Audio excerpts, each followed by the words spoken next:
Hola muchachos, espero que se encuentren muy bien y con toda la actitud para recibir nuestra primera clase de ecología del segundo periodo y podamos desarrollarla de la mejor manera y podamos aprender todos los conceptos que tenemos para el día de hoy. Entonces nuestra clase se replanteó un poco, enfocándola más a los conceptos teóricos. Dejamos para cuando nos volvamos a encontrar desarrollar las salidas de campo que tenemos pendiente. Entonces vamos a estar muy pilos tomando apuntes y aprendiendo mucho de lo que tenemos hoy por aprender acerca del flujo de energía y de la materia. Entonces para nuestro segundo periodo en nuestro cuaderno vamos a escribir nuestro tema principal de segundo periodo, que va a ser flujo de materia y energía. Entonces por favor en su cuaderno copian segundo periodo, tema principal o tema central, flujo de materia y energía. Ese va a ser en gran parte el tema que vamos a tratar hoy y los conceptos que vamos a aprender. Entonces por favor vamos tomando apuntes para los que quieran ir tomando apuntes de una vez, o estamos muy pilos concentrados y al finalizar vamos tomando apuntes, como sea su método más efectivo para aprender. ¿Listo? Debemos también estar pilos a captar las ideas principales de lo que se está hablando. Yo sé que vienen acostumbrados a la forma de que les estén dictando los conceptos, pero esta situación sirve para eso, para aprender nuevas cosas, y eso es captar las ideas principales de una explicación. Entonces yo les pongo un ejemplo. Es como si ustedes ven una película que es muy interesante para ustedes y ustedes captan todos esos detalles y después si le piden que escriban qué sucedió en la película o cuenten qué pasó en la película, ustedes se saben hasta el último detalle. Entonces asimismo es con estas clases de tipo virtual. Entonces espero que estén muy pilos, muy concentrados, tomen sus apuntes. Además que hay otra ventaja, que si ustedes quieren volver a retomar el tema, volver a escucharlo, volver a verlo, lo pueden hacer porque están los videos en el canal de YouTube y pueden acceder cualquier día en sus espacios libres para que quede más clara de pronto un tema que les quedó faltando, que no entendieron muy bien en el momento, que quieren volver a ver, y asimismo pueden ir pausando el video a medida que lo van viendo, van tomando sus apuntes de manera ordenada, coherente y tranquila, sin ningún inconveniente. ¿Listo, muchachos? Entonces, primero que todo les quiero contar que el flujo de energía a través de los ecosistemas es el factor más importante en su organización, junto con el reciclaje de materia, y que el Sol es la principal fuente de energía del planeta. Entonces, vamos a ver de qué se trata esto y por qué se los nombré en primera instancia.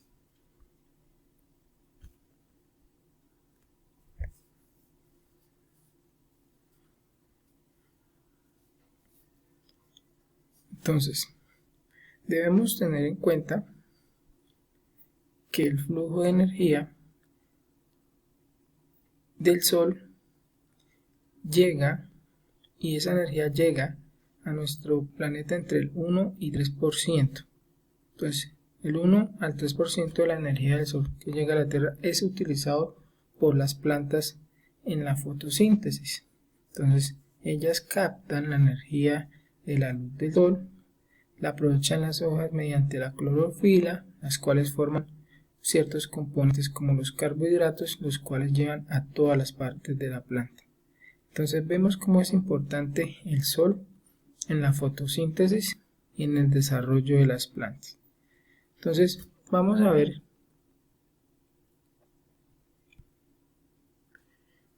aquí un concepto muy importante que es los niveles tróficos. Entonces, ¿qué son los niveles tróficos y por qué es importante el Sol en el flujo de energía? Bueno, principalmente porque es la mayor fuente de energía de nuestro planeta. Entonces, muy concentrados, entonces vamos a definir qué son niveles tróficos. El concepto de niveles tróficos, entonces, el paso de energía de un lugar a otro ocurre a lo largo de una cadena trófica o alimentaria. En este proceso se encuentran los niveles tróficos en los que se ubican los seres vivos según su alimento. Entonces, vamos a empezar a agrupar, a ubicar los seres vivos en niveles. ¿Listo? Según el tipo de alimentación que ellos tengan. Unos animales pueden estar en uno u otro nivel dependiendo del alimento que en su momento consuman. Y el paso de energía se da en estos niveles. ¿Cómo se da el paso de energía? Ya vamos a verlo más adelante para que ustedes tengan más claridad. Entonces, la energía y la forma como se alimentan los organismos están muy relacionados. Entonces, vamos a ver qué se relacionan y qué tienen que ver.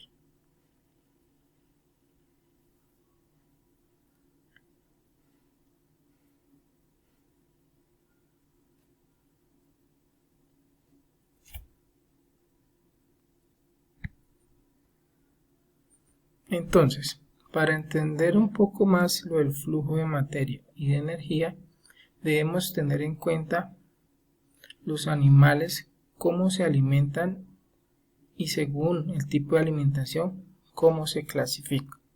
Entonces, debemos tener en cuenta que todos los depredadores pueden ocupar varios niveles, ya que se pueden alimentar de diferentes presas. Entonces, por ejemplo,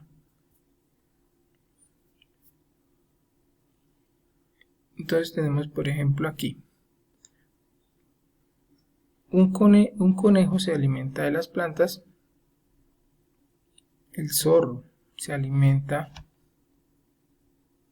del conejo, pero a su vez se puede alimentar de la ardilla. Entonces ya son dos clases de presas diferentes. Aquí podemos ver otro ejemplo que es el sapo se alimenta del insecto, a su vez ese insecto se alimenta de la planta y la serpiente se alimenta del sapo. Entonces, todos ocupan un nivel o varios niveles dependiendo de la presa de la que se alimente. Y hay animales que se pueden alimentar de diferentes presas, entonces van a ocupar varios niveles.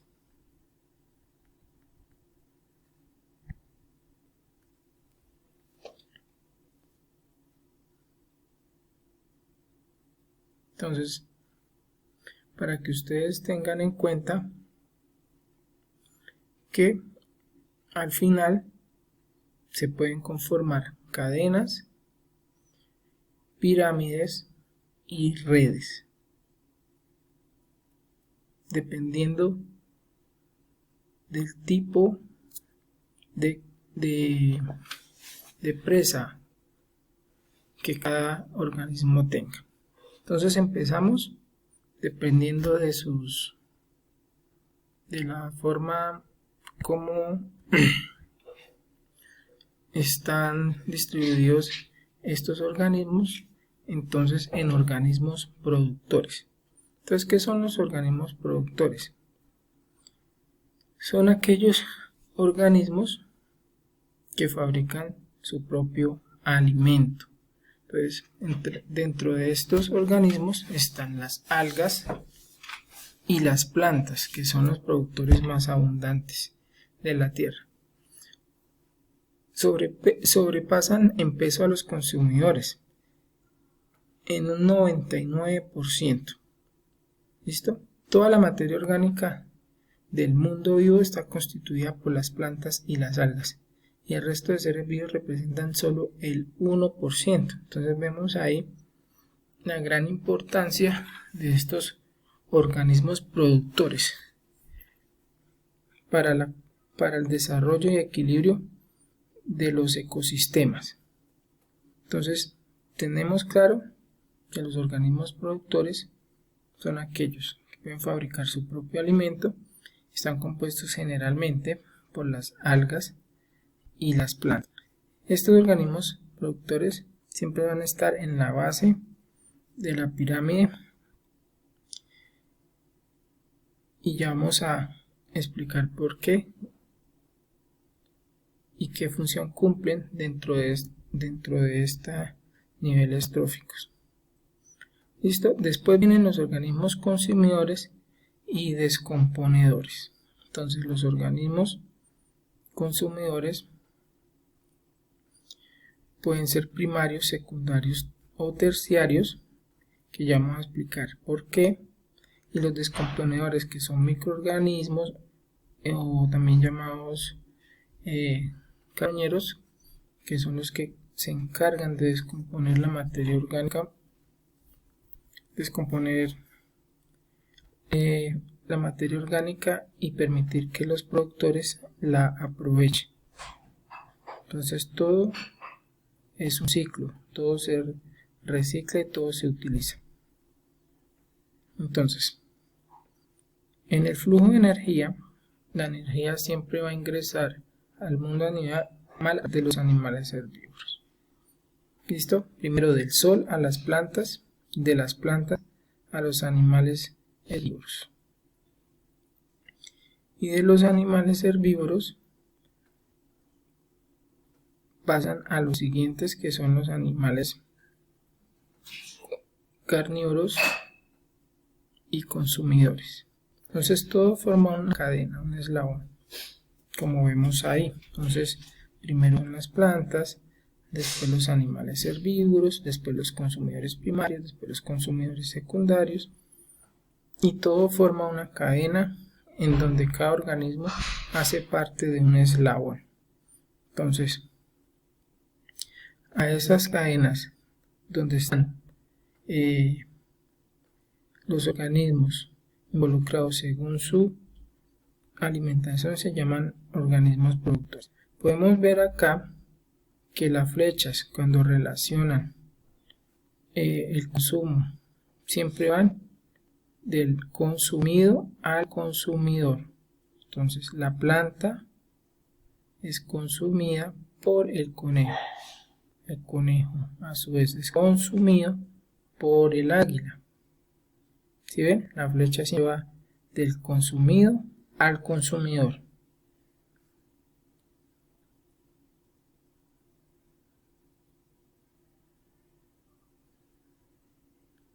¿Sí? Y al morir pues se descompone por los microorganismos. Entonces ten en cuenta que siempre va la flecha en consumido a consumidor. Aquí vemos todos los eslabones de esa cadena hasta llegar a los descomponedores, que son muy importantes. Ya vimos porque todo lo que descomponen la materia orgánica en descomposición la vuelven aprovechables para las plantas. Entonces, no solamente se generan cadenas, se generan también redes tróficas. ¿Qué quiere decir una red trófica? Que un organismo puede estar en cualquier lugar en determinado momento. Ya vamos a ver con mayor detenimiento en qué consiste. Entonces, por favor, vemos el segundo video para poderles explicar de una mejor manera.